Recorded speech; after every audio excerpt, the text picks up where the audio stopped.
Hi guys, welcome back to the second episode in the Fluval Evo 52 litre build. The first episode we built the IKEA Calyx stand and we did a general introduction to what we plan and what our goals are for this little project and to set up this little reef. So yeah, on with the episode. So this episode is going to be based on creating the actual Aquascaping Rocks.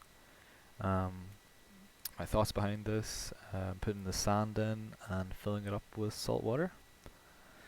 So with this I actually got just the normal, I think macro rock I think it is. I think I got 3 kilos of it in total, just basically 2 large rocks like this. And the idea was I wanted to create some custom aquascape out of smaller bits of it. So I've seen this idea before on BRS and a couple of other reefers have done this, so yeah, I decided to give it a go. I'm just using this claw kind of chisel hammer here. I'm just kind of hitting it as hard as I can at some points just to kind of break off larger chunks. Yeah, make sure to wear some goggles when you're doing this, as you can see the little bits actually fly off really quickly. But yeah, I was able to create these nice little shelf shapes, and yeah, it was quite interesting actually. After breaking up the rocks, I actually had a good bit of rock actually that I could be able to stick together and form some cool shapes out of them. With the main goal of kind of creating maybe some shelves, some natural shelves that you can kind of layer and stack the corals on. So it's all good. So here now I'm starting to set out the area where I want to build the aquascape. I measured out the blue tape. It's just the general footprint of the Evo, just so I know when I'm building it what size I can actually build it to. So I'm actually using this epoxy, the Milliput and the DD. It's just whatever cheapest one I could find. 2-part epoxy that kind of cures into a rock solid rock shape. So yeah, this is just a 2-part, and I think for the total rock work I can maybe use 3 of these complete packets. It was kind of a nightmare when I look back at it now. I maybe should have used maybe the reef safe cement and super glue and stuff, because this stuff really isn't that strong before it sets, so a lot of times the rock needed self-support and bits to kind of keep it until it was dry. But then once it was dried it was completely hard, so it was all good. But yeah, this stuff just needs mixed together for about 5 minutes in your hands until it becomes just well mixed really. So how I did this was I try and find a flat rock to pick as my base rock and then build everything off this. So I had an idea of creating maybe 2 structures with branching off arms, just to kind of make it look a little bit cool and also provide lots of area for flow to get through in the aquascape. This is quite fun when I think back on it, and I enjoyed the process of kind of designing maybe a custom piece of rockwork that I'll always have for my tank.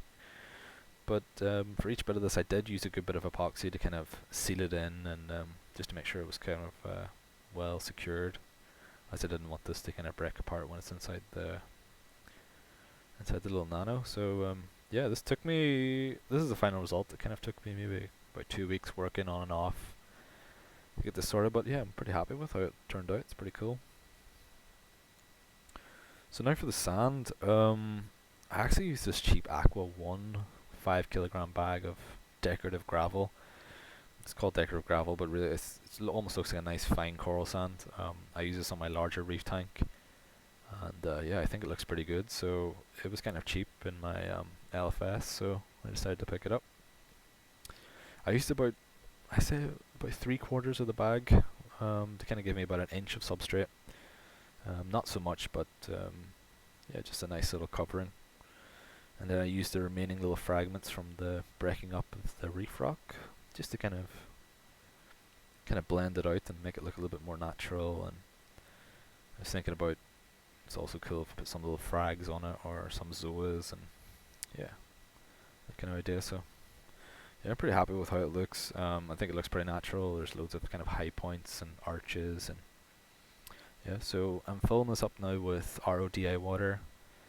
I have my own RODI machine. Maybe we can cover that in a future episode, but yeah, currently I think it's at like 0 to 1 TDS, so yeah, it's good. And I'm using the bubble wrap here to kind of break the the main part of the water while it's hitting the sand, so try not to agitate it as much. I didn't actually wash this gravel or the sand. I didn't really do it before either, and it kind of was fine. I don't think it's not really that dusty. But yeah, I just filled it up with with a couple barrels of the RODR water, and added the salt. So the salt I was using was the Red Sea, the red version, I think, the one that has very high alkalinity. I think I'm changing it soon, but yeah, this is the end result. As you can see, it's quite cloudy, but yeah, I'm sure it'll settle down maybe within the morning time. Yeah, guys, this is this episode complete. Next episode, we'll really be looking at the heater and the pump and various equipment, whilst also talking about the cycle process and how we're going to cycle this tank.